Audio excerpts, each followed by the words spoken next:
Welcome to the DGMT's Learning Lunch podcast. I'm your host, Tutula Mgenela. The Learning Lunch is an opportunity for NPO teams to be exposed to new ideas, to discover what others are learning, and also to reflect on what that means for their own implementation and strategy.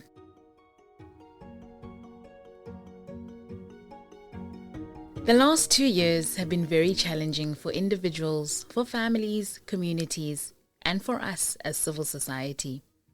The COVID-19 pandemic has made many vulnerable people even more vulnerable. As civil society, we stepped in to help amidst a series of corruption reports and violent eruptions in KwaZulu-Natal. Individuals came together to do this while dealing with their own challenges within their organizations as well as their personal lives. These days, we often hear how exhausted people are. Civil society work is emotionally heavy work. And to keep themselves going, activists need to keep in touch with their vision for the well-being and prosperity of South Africans. However, in the context of South Africa at the moment, it feels as though the vision is becoming more and more out of reach. Where lies our hope in civil society at the moment?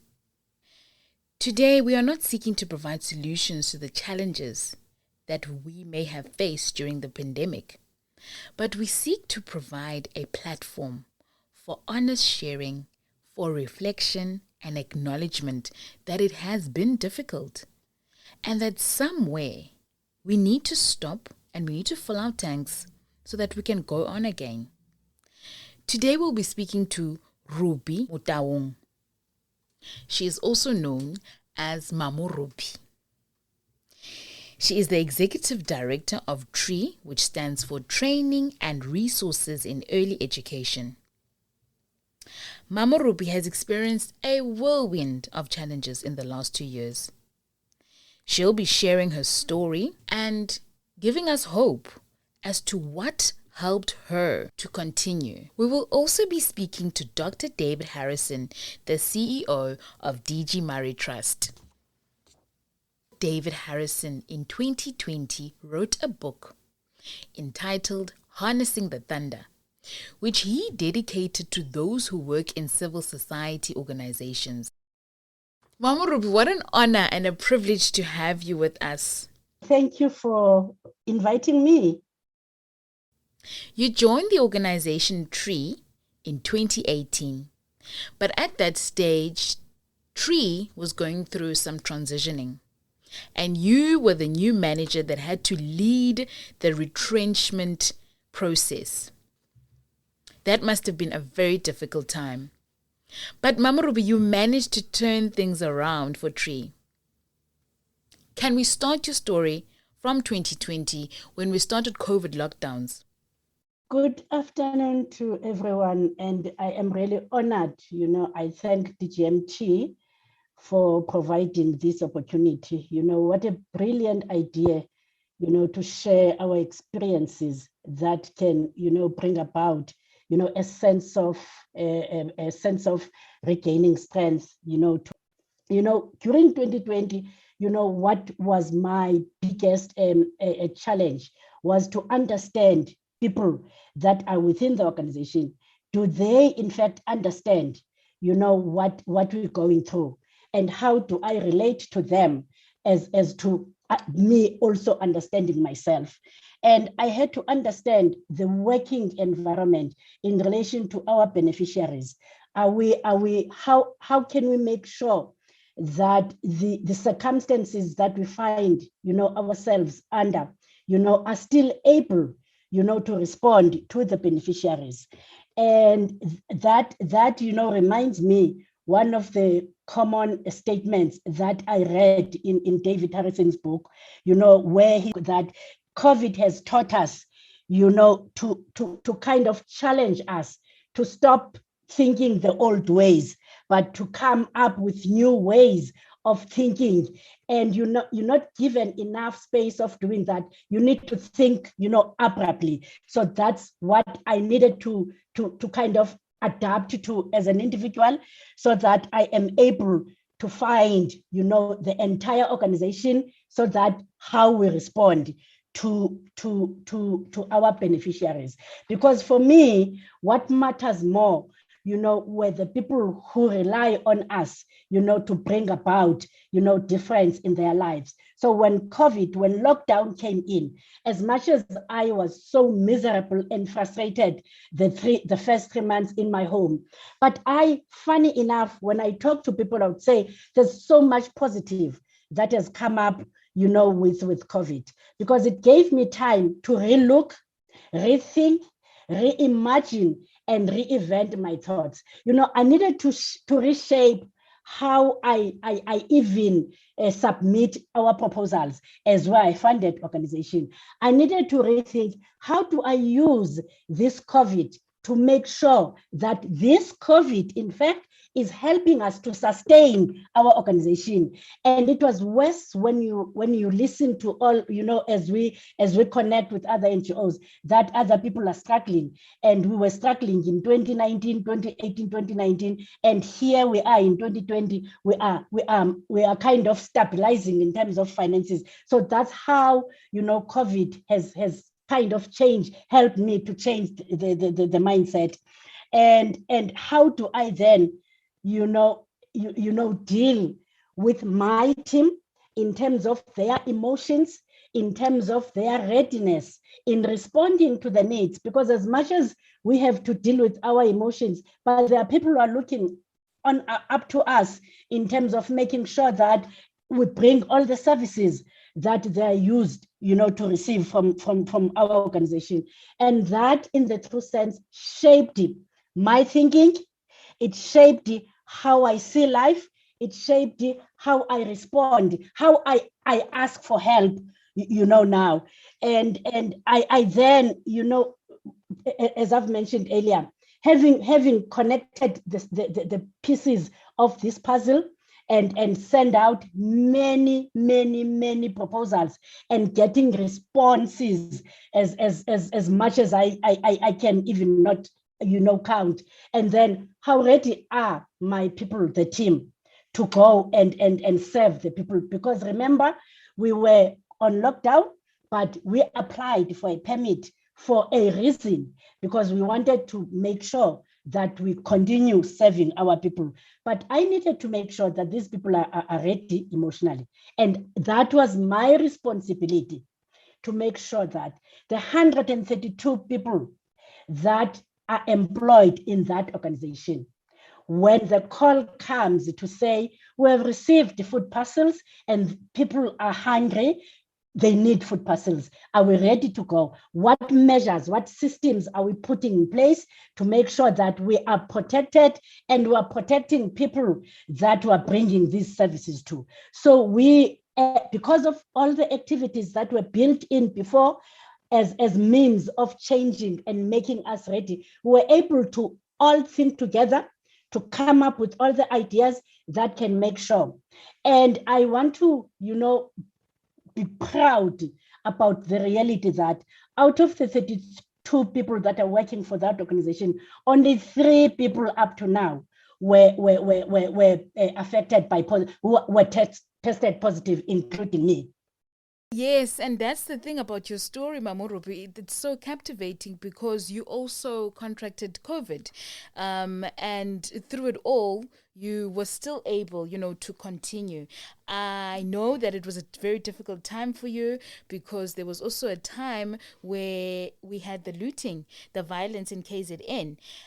What happened during that time in July, and how did you deal with it? How were you able to come back from that? I mean, you have COVID this side. It's not a good thing to have, and you're working on recovery, and then yet again, there is violence and there's looting, and the organization has been affected by that.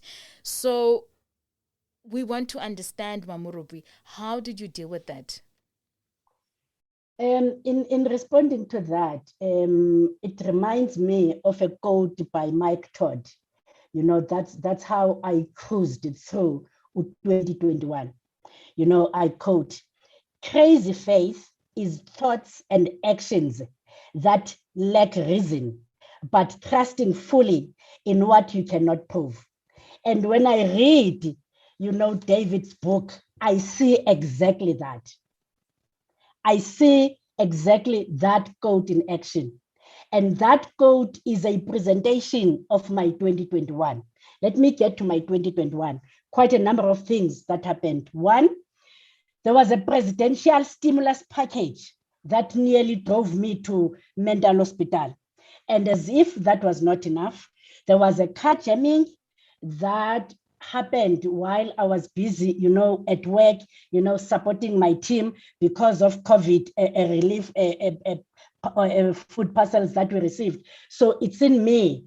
I want to understand, how my team is doing. I want to be always there, in support of every new project that is coming. I want to understand what they go through in making sure that we give back, we give, services to the communities. So that's how I was affected by the car jamming, that I've lost everything. I did anything that, as ladies, we keep in those bags. And I realized as time goes by that, in fact, I lost my life in that bag.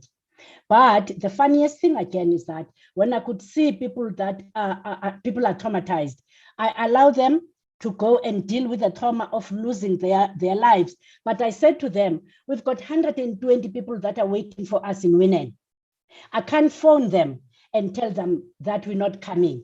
Please make arrangements. Let me get a driver from the office who will drive me and deliver these food parcels. And those 120 people were there waiting for those full food parcels. And that was a fulfillment that made me to even forget that, in fact, I lost my life. So that's 2021.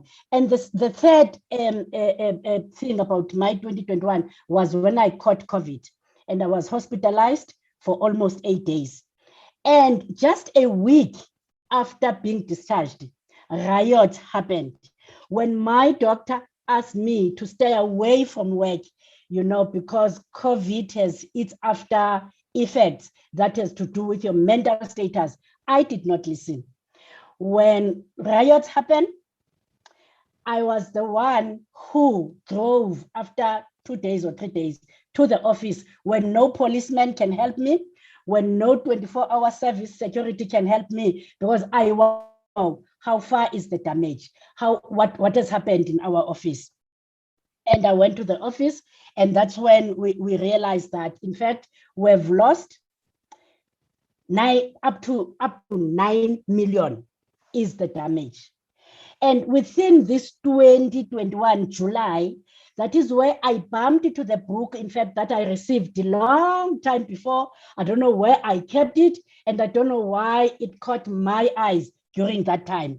That is the book that says Harnessing Thunder. And this book has helped me in more ways. I saw myself in that book, and that book has supported me in more ways. And I always say, if David can do it, I can do it. And the other thing is that when I read that book and realized that, there are people out there, that respect, humanity, that will kill, that will die, that will sacrifice anything and everything for humanity. And I find myself in that space. And every day I read that book, I got courage, to want to continue, and as I'm saying, I begin to develop meditation programs. I acknowledge that it's very hard. I am not coping. I needed to consult with my psychiatrist, but I never stopped anyway, even though she wanted to admit me. I said, not now, not before I made sure that I'm fundraising 9 million. I didn't know where 9 million was going to come from, but I needed to come up with a plan as to how do we rebuild our organization. Again, I needed to make sure that I've got a strong team that will journey with me in making sure that we're working towards rebuilding our organization. And I can say I managed to do that, and I'm still going, strong because of the love, because of the support, because of the care, because of people who have ears to listen, because of people who give me their shoulders to cry, and all that is happening through my family, our funders, the team, and the response from our beneficiaries that we never stopped supporting since lockdown started. Enkosi Mamurupi, thank you very much. You know what I get from you is that there is power in acknowledgement, acknowledging that I'm tired, I'm weary, I've been through all of this and I can't anymore, and that is okay. And you can get assistance, from people around you. There is power also in team and in really practicing Ubuntu. I am because we are, and that is what I feel that you have gotten from all of this. You're able now to reflect and to look back and to say, you know what, I can start again, I can rebuild again, and it was okay to be broken. I'm human. And so Mamurupi, we're going to thank you, but we're going to keep you on the line because we've got David with us in the studio. David Harrison, of course, the author of Harnessing the Thunder. There is an extract there in Harnessing the Thunder, David, that I just want to start off with as we are about to engage. COVID-19 amplified the rumblings of South Africa's divided society. They became part of the thunder of the storm, out of the limelight and away from corruption scandals. A vast network of civil society organizations mobilized as the pandemic approached. I'm going to stop it there, David, so that we can go into a conversation with you and to really understand why and the inspiration behind you writing Harnessing the Thunder, a book that has helped many civil people in civil society to change their perspective and to see things in a different way and to heal the wounds that they were carrying. So, yes, David, tell us, please, where did you get the inspiration to do so? Because I'm sure you were facing your own difficulties as is, but here you are saying, okay, away with my difficulties, let's focus on civil society.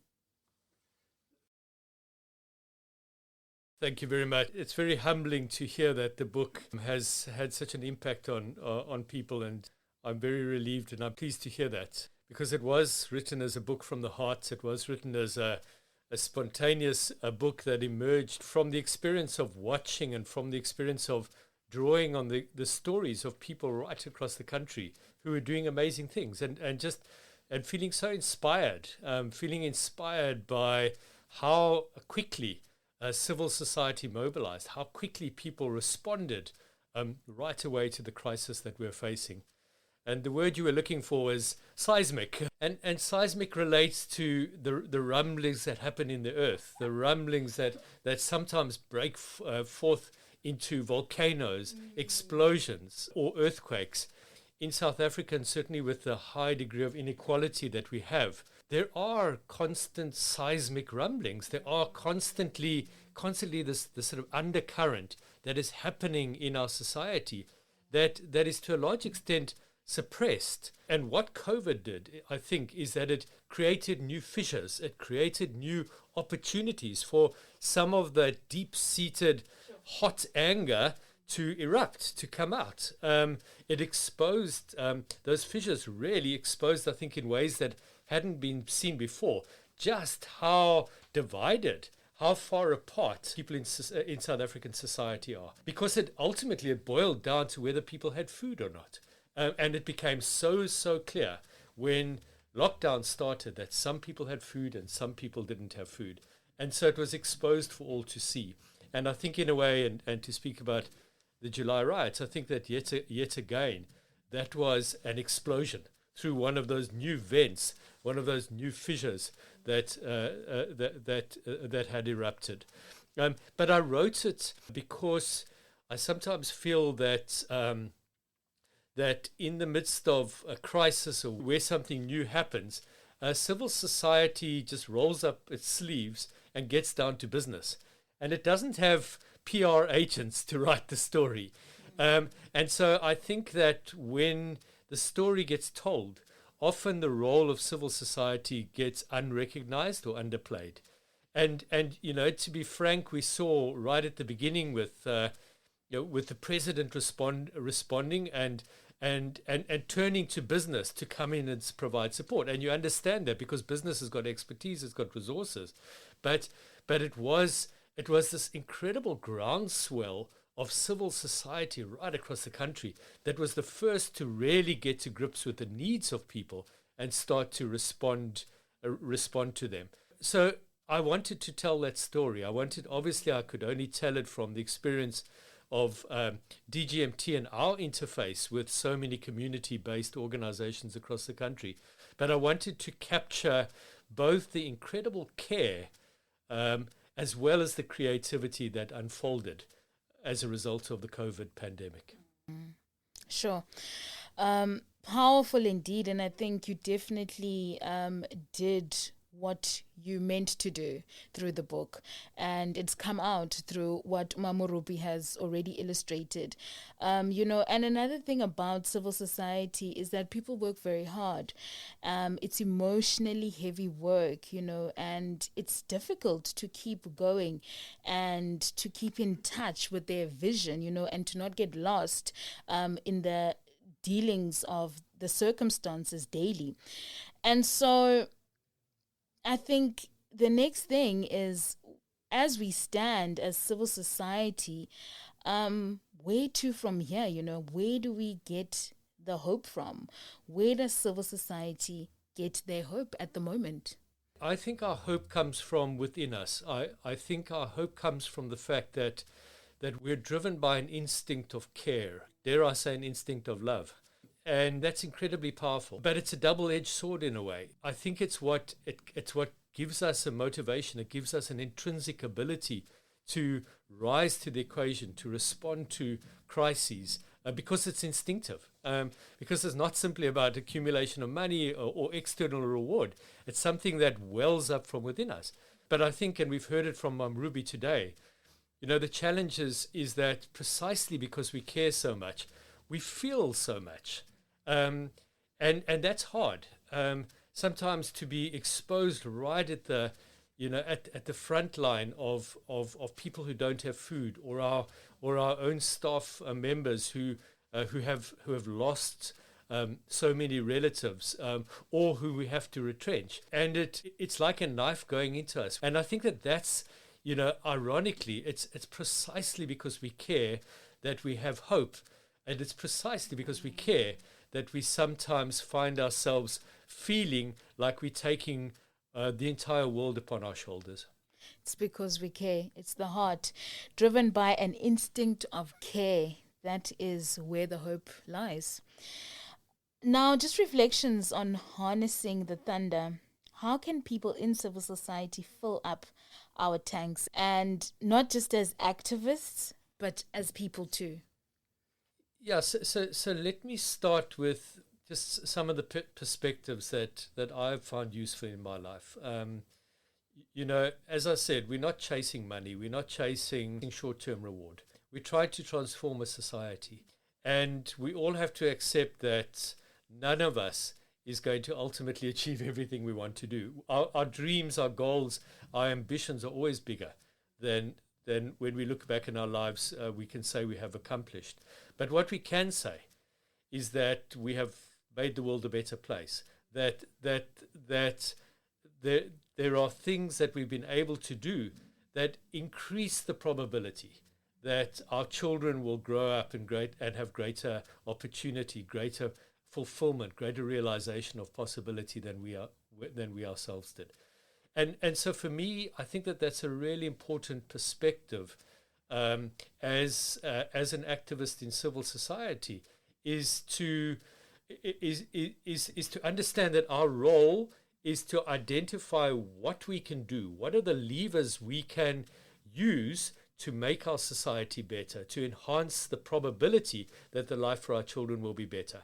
And it's interesting, and I've certainly learnt a lot from the work of somebody called John Kingdon, who said things happen and windows of opportunity come together when a lot of the work that you've done over many, many years has provided the evidence that can then come to fulfillment, come to fruition, when all of a sudden the window of opportunity opens, because the policymakers are in favor of it and because the public is in favor of it. When those three things align, then opportunity happens. And Marubi was speaking about this, is that in a time of crisis, we see things clearer than we usually see things. Things can happen faster than they usually happen. Time is compressed like a concertina. And so there's great opportunity there, and these windows of opportunity open up. And that's what I was trying to portray in those books, that a lot of the hard work, the grind of civil society over 6 or 7 or 8 years to try and get, for example, free data for people who don't have access to any data, that sort of thing. Where it seemed hopeless, and then all of a sudden a crisis like this shows just how big the digital divide is, and all of a sudden you've got a whole lot of people coming up, lining on side and saying young people, older people need access to data because that's the way we can overcome the divide. So that's an example of just how we can use crisis, even though it is so searing, even though it is sometimes so traumatic, but how we can use it in a way to achieve things that are not possible during the calmer and more normal phases of life. Wow, sure. That for me was extremely powerful and very inspirational. I've gotten a couple of takeaways there for my own personal life. And I'm sure definitely as a society, we all have gotten something that we can run with, something that we can go with, and really just that hope that we're looking for. Mamurubi, I just wanted you and David to say thank you so much to both you and David Harrison. I don't know if you would like to exchange any words with Ubabu David. I want to say two things. Firstly, I want to pull your leg. How you pronounce the book, you're saying harnessing the thunder. And for me, it is harnessing the thunder. It gives that, that feeling of what I went through and how this book has been to me. So I can understand how you see the book from where you are and how I see the book. So don't judge my pronunciation, please. We love it. But lastly, I want to quote directly from what David said in the book. He said, what COVID has also shown us is that innovation can happen in a hurry. Highlight that one in red. That there are some answers to South Africa's seemingly insoluble problems. Come to training and resources in early education, and you'll see that statement alive. I thank you, David. I thank you. Thank you, Marubi, and it's such a pleasure to learn from you, and once again to be inspired by people who are working right at the coalface, and just deeply appreciative of your commitment to the children and the people of your community and of South Africa. I sort of have realized now, and it's taken a bit of a rude awakening to realize that that I'm on the wrong side of 50, and just if I look back, and I look back, and I was very fortunate in that my parents were community activists as well. But when I take that long-term perspective, I just realize how far we've come.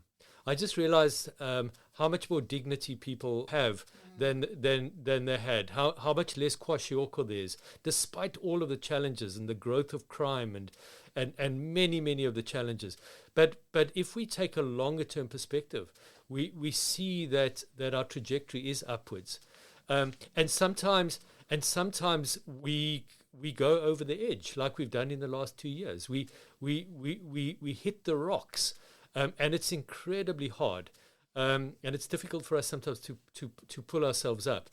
But I guess for me, the perspective that I always have is that wherever we are, we're standing right. We're standing right on the edge of possibility. We're standing right on the cusp of making the world a better place. And if we just take that next step, if we just seize the opportunity, see the moment, and move into it, then we can keep going forward, even as we have to sometimes do that from an incredibly difficult space. When I had to report to my board of trustees, what happened in the organization, and what are the costs? The two questions that drove me to the last level of my energy were: one, where do you think we're going to get the 8.9 million that will make an organization to go back into its feet again? The second question was, do you think funders will want to go to KZN? Having to be asked those questions when you are still trying to deal with how do I go back to the communities? How do I continue giving services to the communities? How do I, manage the team, so that they can deal with the reality and organize their emotions in order to be able, to be on our feet so that we're able to respond to our beneficiaries. Those two questions really, I think they drained the little energy that I had. The fear of failing drove me to want to resign, say, I don't think I'll ever be able to fundraise 8.9 million within this period of time. And their funders also have put money in our organization and who are looking at getting their deliverables. There are people that I can't stand, to tell them, in one day that we do not have money, it's either retrench or we have to close up. So there were many times where I wanted to quit. I literally wanted to run away. There were my kids who were affected by my instability mentally, emotionally, there were so many times where I was asking myself, will I ever go through this dark cloud? That is the only thing that I see. There were so many times when I went to my psychologist and she gave me, I had a package of medication because I needed to take a medication for a month after my COVID discharge. And I had to go to my psychologist because there was a combination of diagnosis. One, I was diagnosed with brain inflammation. I've never heard of that. I was diagnosed with after COVID anxiety. That combination then led to depression. So I had a medication from my psychiatrist. I had a medication from my specialist who was treating me for COVID. There were times I wanted to combine this concoction and drink it all and let go of the frustration, of the anger, of the fear that I was going through. But because I said to myself, that kept me going. I can remember the book that just happened that came to nowhere, harnessing the thunder. And the fact that I left government, a very secured post, and I said, but God, there's something. And one funder that said to me, Ruby, you are at the right place at the right time. I did not understand what she was saying at that time. But when I was dealing with these emotions, when I nearly lost it, I said, talk to me, God. You cannot leave me now. What are you saying to me? And that's what makes me to be here and get stronger by day. Because within 2 months, I've managed to raise 7 million. Still waiting for the insurance to finalize our quotation. So that's how I felt. There's so many times I wanted to say, take this life away. You are useless. You cannot rebuild this organization. 37 years of life have been just destroyed in 3 days, and you were part of it. So I am stronger and happier. And I'm still, on medication. I have not recovered fully, but I am stronger than, before. And I'm getting stronger by day because of the people like David, because of the people like you, Tutula, because of the society. Once you begin to acknowledge that people still care, how people joined hands in supporting us in cleaning our office, that was also therapeutic. And this session too is not only going to help someone else, but it is also therapeutic to me too. So that's how I kind of, I went through a roller coaster kind of emotions in the whole space. The last 3 months are the worst, months of my life. Thank you. Sure. Yeah, and just to hear the sort of the depth of that and the honesty, and it's just amazing, my Ruby, and your experience is an inspiration, and you are a pillar for so many others, and I'm sure that people hearing what you have to say are just going to be so inspired and encouraged. So thank you for that. I mean, for me. For me, I guess one switches over sometimes into different modes of operation. Hey, sometimes you're the leader, sometimes you're the street fighter, sometimes you're the person who needs to be supported by others. And I certainly found myself in all three of those roles over the course of last year. Sort of seen the opportunity leading from the front sometimes, but equally. Sometimes just feeling just very despondent, particularly when we saw that massive theft of personal protective equipment, or where we found that in the midst of hunger, it seemed like many of the retailers were more concerned about profit, or where government officials were trying to put a stop to early childhood development programs. That should have continued. So these were the type of things that were incredibly discouraging. But that's where we draw on each other, and I think again that's the power of civil society. It is a place of solidarity, and a way in which we can all draw on each other, and we can all come together, and it saw us through.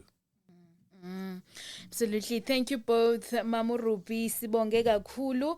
And in isiXhosa, we say ntinga ntakandini, ntinga. So go forward, meaning fly high, bird, fly high, or eagle. It can be anything.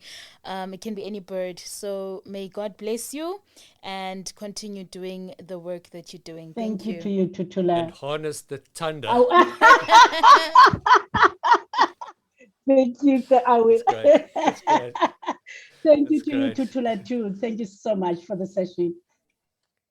Thank you for being so authentic, with your narrative, and really just highlighting the importance of filling up our tanks as civil society. Thank you, David, as well, for mentioning, some of the things that we can do as civil society in order for us to fill those tanks up and to continue doing the work that we're doing. And I think one of the things my civil society colleagues out there to do, the first thing, as I did mention before, please get yourself Harnessing the Thunder by David Harrison.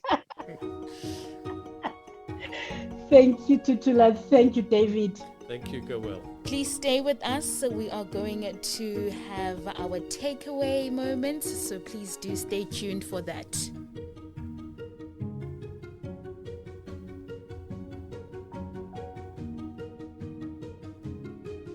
So now it's over to you. Divide into smaller groups. Each person gets a turn to share how the past 2 years have impacted them as people and as activists. How did they grow as people? How did it impact their mental well-being? What have been their best coping mechanisms? What keeps them caring about the work and finding the strength to do it? Then, after you get together as a larger group, one person from each group provides a short summary of what has been shared. And lastly, as a group, do a short reflection on how we can build our resilience and keep our tanks filled as an organization of people who are working for the sake of other people